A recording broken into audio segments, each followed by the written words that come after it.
I want to start with a truth we don't talk about enough. People are always telling us who they are. We just have to know how to listen. But before we get into how to read people, I want to be very clear about why this matters. Reading someone isn't about control. It's not manipulation. It's not a party trick. It's about connection. It's about understanding someone more deeply, even when they're not ready or able to say what's really going on. Presence isn't just about being physically there. We all know what it feels like when someone's in the room with us, but not really with us. Their body's there, but their mind is checking emails, scrolling, planning their next sentence, or already halfway out the door. And we also know the opposite. That rare and powerful moment when someone gives us their full attention. No distractions, no agenda, just presence. That kind of attention is a form of love and a kind of emotional availability that says, right now, there's nowhere more important for me to be than right here with you. And when we offer that kind of presence to someone, even without saying a word, they feel it, they open up, they soften, they show more of themselves. When you're truly present with someone, you start to notice things you would otherwise miss. A flicker of anxiety in their eyes when they say they're fine. The way their voice tightens when certain topics come up, the little sigh before they change the subject. These aren't loud signs, but presence makes you sensitive to them. Presence makes space for truth. And here's the deeper layer. When you commit to showing up fully in a moment, people instinctively begin to show you who they really are, often without even realizing it. You don't have to prod, you don't have to interrogate. Just by being grounded, open, and calm, you create a container where someone else feels safe enough to let their guard down. But let me be clear, presence is hard. It requires discipline. It asks you to quiet your own anxiety, your need to fix, your assumptions, and even your desire to be interesting or impressive. Presence requires humility. Because to be present is to say, this moment isn't about me, it's about understanding you. And that's why it's your superpower. Not because it makes you superior or insightful or wise, but because it lets you become a mirror, a safe space, a witness. In a world full of noise, your silence becomes a signal. In a world full of performance, your presence becomes permission. We live in a world obsessed with words. We dissect texts, we analyze conversations, we hold on to things people say or don't say with a grip that can keep us up at night. But the truth is, words are only part of the story. If you want to understand someone, if you really want to read them without them even knowing it, you have to look beyond language. Because body language never lies. Now let me clarify that. It doesn't mean body language is always easy to interpret or that it means the same thing for everyone. It doesn't mean we should play detective or make snap judgments based on someone's crossed arms or nervous fidgeting. But what it does mean is that our bodies often reveal truths our mouths are too afraid or too conditioned to say out loud. We all have emotional tells. When someone feels vulnerable, their voice might rise half a pitch. When they're anxious, they might rub their hands together, crack their knuckles, or tap their foot. When they're feeling unseen or defensive, you might notice their posture shift. They lean back, cross their arms, shield their body without even realizing it. These aren't just habits. These are the body's way of signaling something deeper. The body keeps the score. It remembers trauma. It remembers rejection. It remembers moments when it wasn't safe to be fully open. And so even when our words say, I'm okay, the body might say something entirely different. Reading body language doesn't mean you become some kind of emotional mind reader. It means you start paying attention to the details that most people miss. You start noticing how someone's energy changes when a certain name is mentioned, how their eyes dart away when they're holding something back, how their smile comes a little too fast, too perfect when they're hiding something behind it. And most of all, you learn to hold these signals gently. You don't confront. You don't expose. You honor what you see, because someone's body language is often a quiet confession, a whisper of vulnerability. It's not an invitation to diagnose, it's an invitation to care. Let me give you an example. A friend tells you they're excited about a new job. They're smiling. The words are right, but their shoulders are slouched, their voice is flat, and they avoid eye contact. Do you challenge them? No. You stay with them. You might say, you don't seem excited. Are you feeling something else? Or maybe you say nothing at all. You just lean in, make space, and give them room to feel without judgment. That's the art of reading body language without making it about control. You don't weaponize it. You don't flaunt your awareness. You use it to build trust, to connect, to say, I see you, all of you, even the parts you're not ready to say out loud. And when people feel seen like that, when someone notices the tension in their jaw or the shaking in their hands and meets it with compassion instead of confrontation, it changes everything. It creates safety, and safety is where truth begins. So if you want to understand people deeply, watch how they show up, not just in words, but in posture, movement, and presence. Pay attention to the eyes that dim when they talk about their relationship, to the laugh that lingers too long, to the hands that don't stop moving when silence falls. Because people may not always be able to tell you what they feel, but their bodies always will.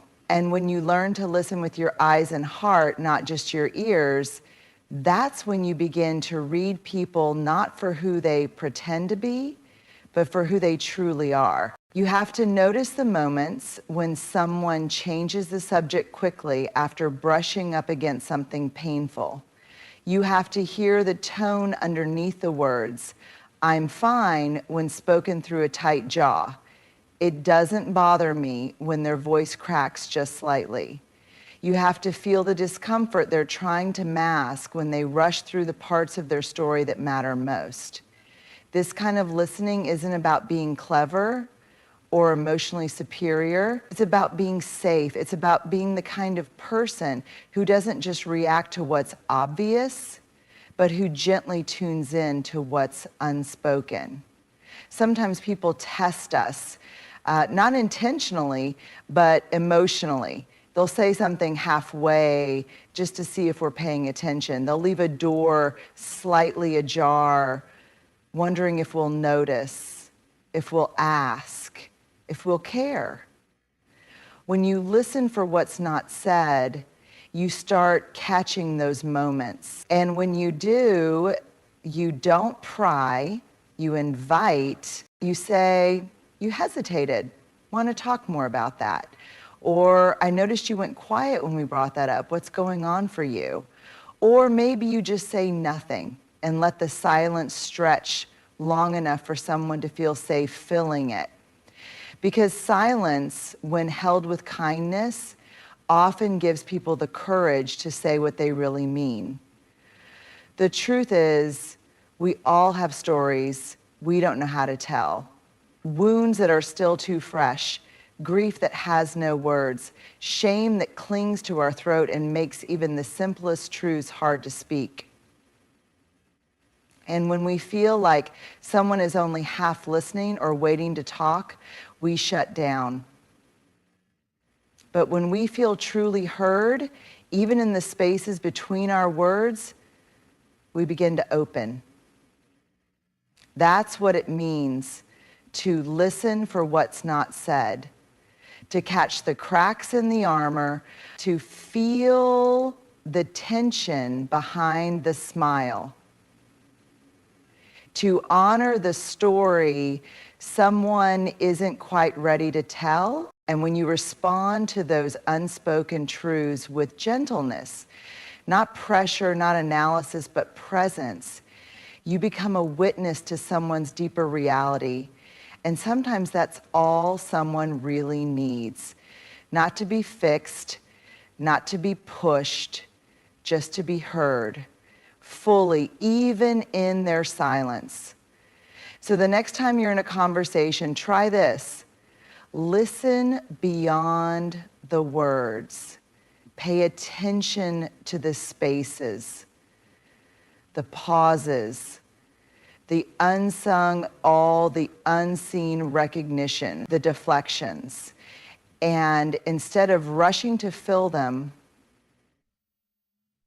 just stay, hold the silence, offer your presence. Because often, the most important thing someone has to say is the thing they're still trying to find the courage to speak. If you want to truly read people, not just observe them, but understand them deeply, you have to stop looking through the lens of logic or judgment and start seeing through the lens of empathy. Empathy is the sharpest lens we have because it doesn't just help us see behavior, it helps us understand why that behavior exists in the first place. Most of us are taught to evaluate people based on what they do. Are they being kind? Are they acting distant? Are they showing up? But what if we paused before reacting and asked, what are they feeling underneath this behavior? That shift changes everything. Empathy invites us to get curious instead of critical. It's the difference between seeing someone as cold and distant and recognizing that they may be protecting themselves from rejection. It's the difference between labeling someone overly emotional and realizing they might be carrying a weight you can't see. Something that's overflowing because it was never allowed to be unpacked. Empathy doesn't excuse bad behavior, but it explains it. It brings nuance, it brings humanity. And more than anything, it brings connection. You can't fake empathy. People know when they're being studied versus when they're being felt. When you look at someone through an empathetic lens, they feel safer. They can sense that you're not just trying to figure them out. You're trying to walk with them in whatever space they're in. Here's the powerful part. Empathy doesn't require knowing someone's full story. It just requires believing that there is a story and that it matters. It means sitting with the discomfort of not having all the answers, but still choosing to be present. It's saying, I might not have lived your experience, but I can feel the weight of it. I can honor it. Reading people through empathy is like tuning into a deeper frequency. You begin to pick up on things others miss. You hear the exhaustion behind the small talk. You see the grief in someone's smile. You recognize the hope in someone's silence. Empathy trains you to ask better questions, to stay soft even when others are sharp, to listen without an agenda. But empathy takes courage, because to really feel someone else's emotions, you have to be willing to connect to your own. That's the part nobody talks about. You can't be empathetic from a distance.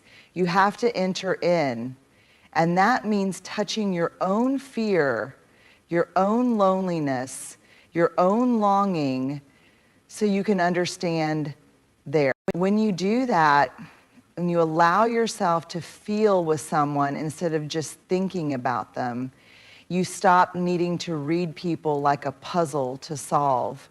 You simply see them. And in that moment, they see themselves more clearly too. Empathy sharpens everything. It makes your awareness more precise, your questions more tender, your insights more trustworthy. It turns reading people from an act of observation into an act of compassionate witnessing. So if you want to become someone who understands others without them ever saying a word, practice empathy like it's a muscle. Ask yourself, what might this person be feeling right now? What might they be afraid of? What do they need more than anything in this moment?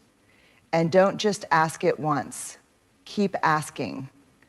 Because the sharpest lens is not the one that sees the most, it's the one that understands the deepest. We are meaning-making creatures. The moment someone walks into the room, our brains go to work cataloging facial expressions, body posture, tone of voice, energy, and without even realizing it, we begin forming stories. She's arrogant, he's insecure, they don't like me. But here's the thing, our first story is rarely the full story. And often it's not even true. That's why curiosity is such a powerful and humble posture to take. It allows us to observe people with openness instead of assumption. It holds space for complexity. It says, I don't know what this person has been through. I don't know what kind of day they're having, but I'm willing to find out. Judgment is fast. It feels clean. It gives us a sense of certainty, which is comforting, but also dangerous. Because when we judge, we stop listening. We stop learning. We flatten people into caricatures of who they truly are. Curiosity, on the other hand, is slow, it's tender, it keeps asking, what's underneath that reaction? What am I not seeing? What happened to this person, not what's wrong with them? When you stay curious, you give people room to be human. You allow for contradiction, messiness, layers, and that's where true insight lives. Not in black and white labels, but in the gray, the vulnerable, the real. Think about the last time someone misread you. Maybe they thought you were distant when really you were overwhelmed, or they labeled you too sensitive when you were actually just being honest. How did that feel? Diminishing, right? Now think about the last time someone saw you clearly. Even in your struggle, someone who leaned in and said, are you okay, instead of, what's wrong with you? That's curiosity in action. And that's the energy we want to bring when we read others. Here's another truth. People can feel when they're being judged. Even if you don't say a word, they feel the tension, the dismissal, the withdrawal. And when that happens, they shut down. They put up walls. They give you only the version of themselves they think you want to see. But when you stay curious, when you show that you're more interested in understanding than in being right, people soften. They start to reveal more. Not because you asked the perfect question, but because your energy made them feel safe. Curiosity isn't passive, it's active and intentional. It means noticing a reaction and saying to yourself, that's interesting, I wonder what that was about. It means replacing, why are they like this, with what shaped them into this version of themselves. It also means being willing to be wrong, to let go of the tidy little story you've made up about someone and admit, I don't know yet. And honestly, that's one of the most respectful things you can do because it gives people the dignity of their full humanity. So when you're reading someone, whether it's a colleague who seems checked out, a friend who keeps making jokes to avoid something real, or even a stranger who reacts sharply, pause, take a breath, drop the judgment, pick up the curiosity. Say to yourself, what might they be protecting? What haven't they said out loud yet? What would I want someone to assume about me if I were in their shoes? Reading people isn't about decoding them like a mystery. It's about witnessing them with kindness. And kindness always begins with curiosity. Because the truth is, people aren't hard to read because they're hiding.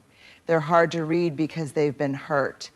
And your curiosity, your willingness to stay open instead of closed, might just be the first safe space they've had in a very long time. So how do you read people without them knowing? You don't barge in, you don't perform mind tricks or play emotional detective. You show up fully, quietly, humanly. You pay attention to the silences, the shifts, the tremors beneath someone's words. You listen with your whole self. You watch how the body speaks when the mouth won't. You tune in, not to control or expose, but to understand and connect. You stay present. You observe gently. You feel with, not for. You choose empathy over assumption. And you stay endlessly, compassionately curious. Because the truth is, people want to be seen. So how do you read people without them knowing? You don't barge in, you don't perform mind tricks or play emotional detective. You show up fully, quietly, humanly. You pay attention to the silences, the shifts, the tremors beneath someone's words. You listen with your whole self.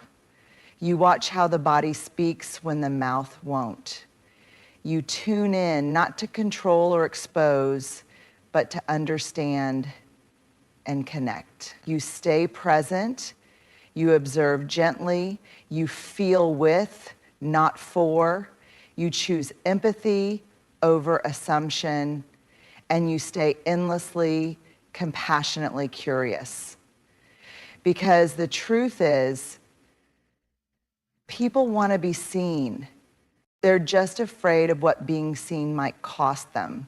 But when they encounter someone who's truly present, someone who listens with empathy, someone who notices the subtle signals without judgment or agenda, they begin to unfold, they begin to trust, and that's when they start showing you who they really are, even if they don't fully realize they're doing it. Reading people is never about power. It's about presence. It's about creating the kind of safety where truth doesn't have to be dragged out. It rises on its own.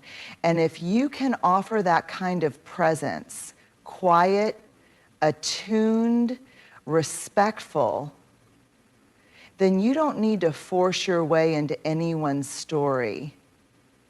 They'll invite you in. And that invitation, that's where real connection begins.